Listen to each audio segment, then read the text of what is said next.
Hey people. So it's later on in the day and I finished my tea. Did you have tea with me this morning? Was it delicious? I hope it was. So I really don't have anything I specifically want to talk about this week. However, I want to revisit a question that I asked a while ago, and it went something like this. What would happen if I stopped forcing my brain to behave right and, just let my brain do what it do? And I've been having a lot of fun with that, so I want to talk about it. Okay, so first off, when I stopped forcing my brain to do what it can't do, I noticed something remarkable. It's like once I relaxed, my imagination merged back together with my creativity, and that's been causing some really cool, interesting things to happen. One of the interesting things that I found out through that whole process was when I finish a project, and you guys know this already, when I finish a project, everything that I've learned and all the stitches I've done, the rhythm, the recipe, of the thing, my knowledge within that project, everything stays within the project, and then just it wipes the slate clean. And then the next project, I'm starting all over fresh again with new fresh knowledge. And then, finding out, just how remarkable that even is to begin with. That, after I finish a project, everything resets to zero. And then I have to re-engineer, re-architecture, rebuild something new every single time in my mind. Once I figured that out, it was a little overwhelming. But now I'm beginning to realize that all it really is just allowing myself to be slow, if you want to put a label to it, and allow myself to absorb myself into whatever project I'm working on. And that seems to be working. Another thing I'm finding is it takes me so long to do my projects because I stop often. Because I have, ADHD to deal with. And so it's hard to keep my mind still for long periods of time. Lizzie can do it. She can focus for, well, and so can Dee Dee. It depends on, on what we're working on. But I'm noticing that I take frequent breaks. I might sit and crochet solidly for like maybe, I think I've gone as long as like an hour, but I have this motor that's always going, and no matter what I'm working on, even if I'm hyper focused on it, my body has to move, every 20 minutes to 45 minutes. And 45 minutes is maximum. I cannot concentrate on anything longer than 45 minutes. I have to break the connection and then come back to it. And so I noticed that I do that also just naturally with my crocheting. I'll work on it, like maybe 2 or 4 hours, and I'll take a break, or I'll do, 15-minute batches. But I'm noticing that it takes me a while to get things done because, yes, I am a very slow, methodical creator and crocheter. Yes. But I also take frequent breaks, which is good for me, At first I was like, man, maybe I just need to just buckle down and sit in this chair all day. No, I don't need to do that because I already sit in this chair from like 9 o'clock in the morning until sometimes 2 o'clock in the morning, of the next day because I'm intense like that. I don't know why I do that. I wish I didn't, but I do, you know, so I don't apologize for it anymore. I just let me be me. You know what I mean? And so there's that. But I'm beginning to notice that I was focusing so much on what everyone was saying. Oh, that this should take an hour to do, and you know, or this should take 4 hours for a beginner, and you know, 2 hours for advanced, and the 4 hour beginner for me is 4 days. You know, and I was really starting to take it personal. I'm not taking it personal anymore. It's how my brain works. My brain literally, depending on my concentration, I can just get down into the fibers and the pattern that the stitches are creating, and the pattern of the variegation or the ombre that's coming out, and I get immersed into that, which is another reason why I lose count a lot, because my brain's all over the place. I've never been able to concentrate on just one singular thing, and so that's pretty interesting too. But with all of that said, you guys see what I'm wearing on my head, right? So this is my second Norwegian hat that I've made. The first one, I made for my daughter. And I made this one for me. And it's the Biddy stripe, you guys. And you know how much I love Biddy stripe. Biddy stripe has been with me since my very first toe dip into, the crochet world. And I just fell in love with Biddy stripe. And this is the crayon box. And didn't it just come out so nice? Take a look.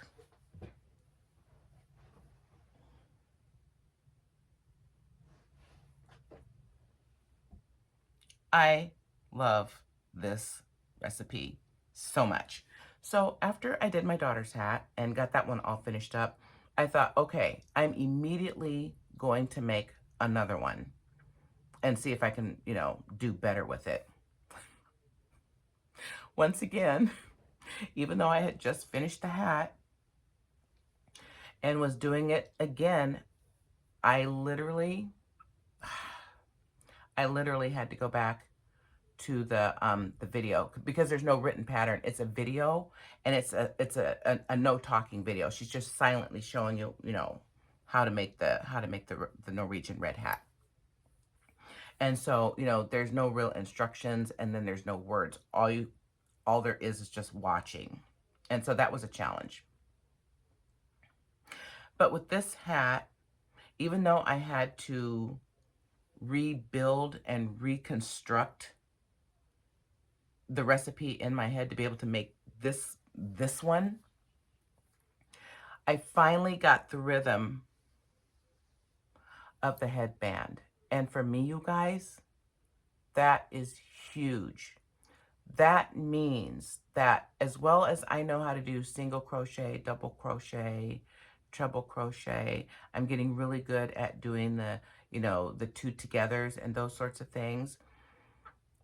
I'm excited because once my brain can figure out the rhythm of what's that called? I don't know what this technique is called right now. The banding, I guess, or ribbing. I'm not quite sure what you call it. Do you call this ribbing? I'm finally getting it concrete in my mind, the process of what the stitches are doing. And that's really important for my brain, because if we don't understand the doing, why, we're just doing motions and going through the motions, and it never connects. And so now I'm trying to be mindful about connecting why to the answers that I've already gotten. You know what I mean? Probably not. So what I see my brain doing is it stores the understanding, but that understanding doesn't stay on autopilot. It shuts down. But anyway, at the end of the day, my hat took me 3 days to make, not 4 hours. We're fine with that. And yes, I picked it up often, sometimes 8 or 10 times a day, and I took frequent breaks. so sue me. And I've also determined that I only like working on one, maybe two projects at a time. I know there are so many people out there that are working on, several different things at a time, or, starting, new whips and everything like that. That causes me stress and anxiety to do that. And so I'm definitely realizing that I need to work on one project at a time, maybe two, depending on what it is. I'm planning on picking up my emotional support wheel this week. My confidence is building, working on these hats, and my confidence is definitely building now that I understand, the concept of the ribbing. And the ribbing on this hat is different than any other ribbing I've done, because most other ribbing I've done, it either stays back loop or it stays front loop, when you turn your work. This particular recipe, you do back loop on one side, and then when you flip and turn your work, then you do front loop on, the other side. And so it switches back and forth, front loop, back loop, front loop, back loop.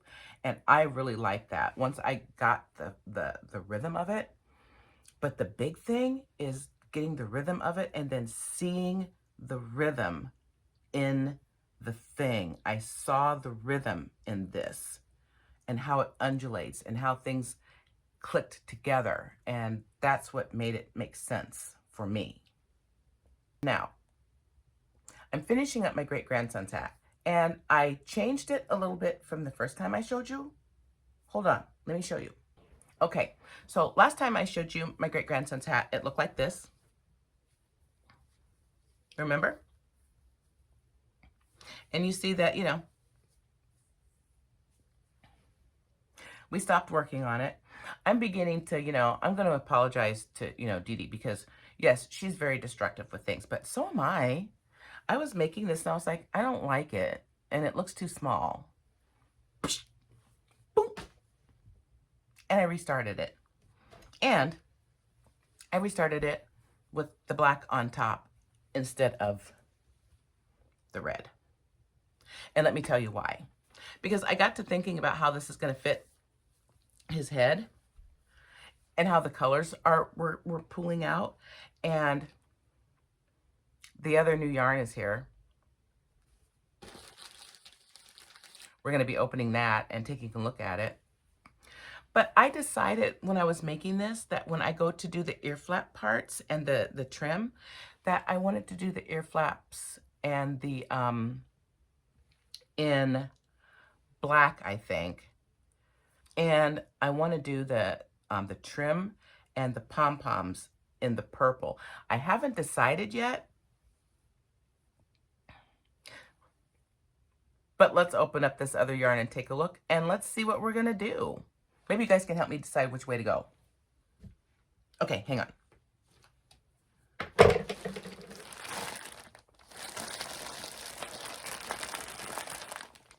Are you ready? Okay, me too. We already know I'm a beast, so I'm going to be very careful. I scared myself. You guys were with me when I did that. Ooh, that would have been a catastrophe. Don't ever just, if you have your own channel, don't ever just be like happily talking and then like opening your packages. Don't do that. I'm just saying.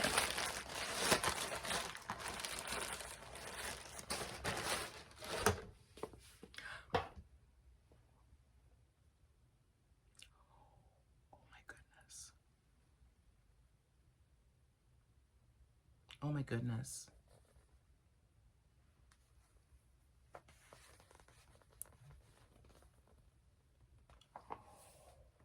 You guys.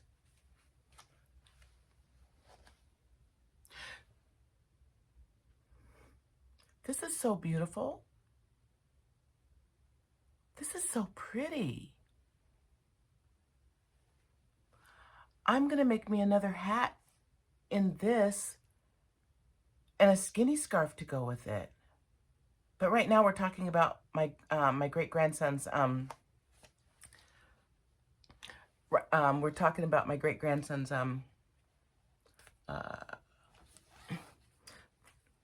let's see what this is going to look like.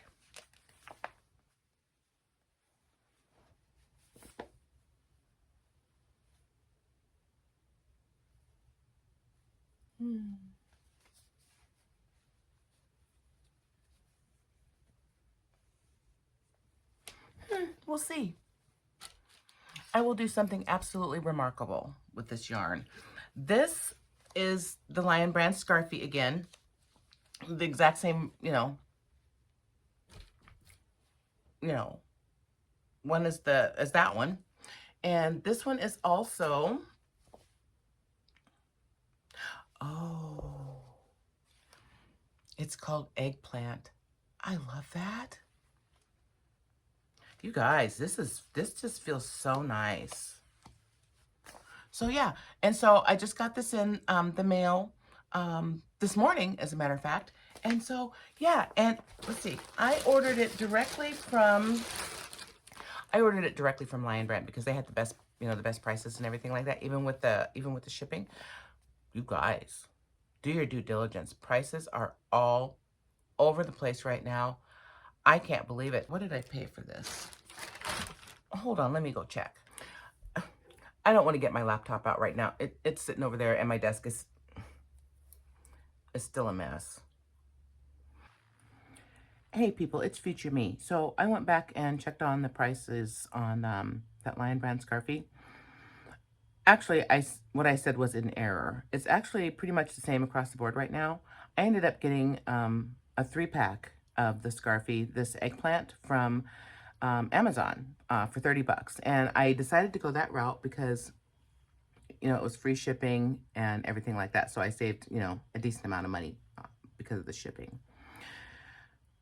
But now where I have the problem is I only received 2 balls and I ordered 3. And so we'll see what happens because I wasn't supposed to get this order until like February 26th. And so they said they can't do anything until, after that date passes. So why they would only send me 2 and not a 3rd one, I don't know. But you know what? These people with their, with their retail prices and, with the products that they carry, yeah, you get more of a choice online. And I like choices. I don't like being, contained with, what I can choose and what colors that I want. But I'm going to tell you, I'm really having a problem with some of these retail outlets, especially Amazon. It's just taking way too long, and I pay them way too much money for them to be, dicking around like this. So I don't like it at all. And so I'm going to be revisiting that. And I don't like shopping at Hobby Lobby for personal reasons. But I will entertain, Michael's. And so now that my son's here, maybe I'll just start, getting out of the house more and being more selective with where I get my yarn. I will continue to buy from Hubie, though, because they are my absolute favorite. But anyway, I just wanted to pop back in here and tell you that I ordered 3 balls of that Scarfy for like $27 or $28.99, something like that for 3 balls. And then I was able to get free shipping on that. And then I just paid taxes. And so just wanted to get back and let you guys know that. All right. Wait, how do you say that? Back to the regularly scheduled programming. Wait. Back to the show. And so, yeah. I got 2 of them. Yay. So, getting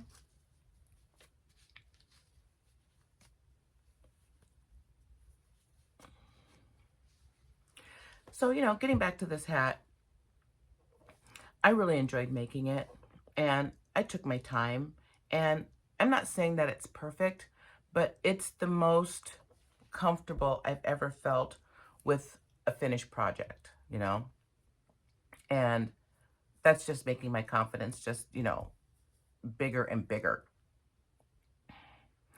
And the really cool thing for me is when I wear this particular hat, I will know that, I didn't rush and there's no anxiety in the fibers of this hat, and there's no beating myself up and being negative. None of that has landed in this particular project, and that makes me really happy and everything like that. And so it feels really comforting and really light to wear this hat, because I know I didn't have a lot of drama and a lot of anger and a lot of frustration, at myself, toward what I was making. I guess I just like rethinking things into existence because, it's a superpower. Talking back, about the emotional support wheel, initially when I sat her off to the side, I had, a little bit of guilt because I'm like, oh, I'm doing this emotional support whale. It's going to be super cool and I'm really going to love it. And all of those things are true. But the fact of the matter is there was a lot of anxiety, woven into that, you know, excitement. And stepping back and starting from the basics was huge for all of us because some of us wanted it to be a failure and we wanted to see failure in stepping back and, recalibrating. And some of us were like, but so, you know, Dee Dee's usually the one that's like, oh, so what, blah, blah, blah, blah, blah, let's just do this thing. And it's so interesting when me and Lizzie, my autistic side, when we say so what, she gets an attitude. But we're working on it, you know what I mean? And all three of us working together more cohesively is quite a balancing act and quite a challenge. And it's a challenge for me, in the middle. They're fine. I see now where I've always been the buffer between those two and what being a buffer has caused in all of our relationships. So now I just let them duke it out and I just step back out of the way. And then we see where the chips fall. We just let them fall where they fall. And I actually think that's all that I really wanted to talk about on this one. Finished another hat, finished another project, thinking about starting maybe another washcloth, build my way back, into doing the whale. My confidence, like I said, though, my confidence is back. I'm really thinking I'm going to pick up that whale in another day or two. The only thing that's really intimidating me right now is the recipe. Remember, I had that problem with the recipe, and that's when I found out, the horrible insight, not horrible, just insight that I was the common denominator. I rush to blame other people when I'm having problems with things or I don't understand things. And that was very eye-opening for me. And I really had to step back from that and recalibrate everything, around what I had just found out about myself and to humble myself too, right? And also for me and Lizzie to say, we're right because we need to step back and we need to practice foundational learning with our crochet. And I feel like it's paying off and Lizzie's way happier. And like I said, she has attitudes, but she's grudgingly, trying to come along with us because she now understands that, if you can't step in line with us and if you can't at least be agreeable, we're going to push you off to the sidelines. So we're all back together, in one place, working cohesively as a well-oiled machine as best we can. It's never going to be perfect. But yeah, I'm having a really good time and I'm going to let you guys go because I'm really excited. I've got so many things on my plate today. I'm fleshing out an outline for my other channel, Random Granny, and I'm working on my novel, and I'm going to be working on building out the animal structure and their kingdom. So that should be fun. So anyway, with all of that said, you guys, have a great rest of your week. And yeah, I'll see you in my next video.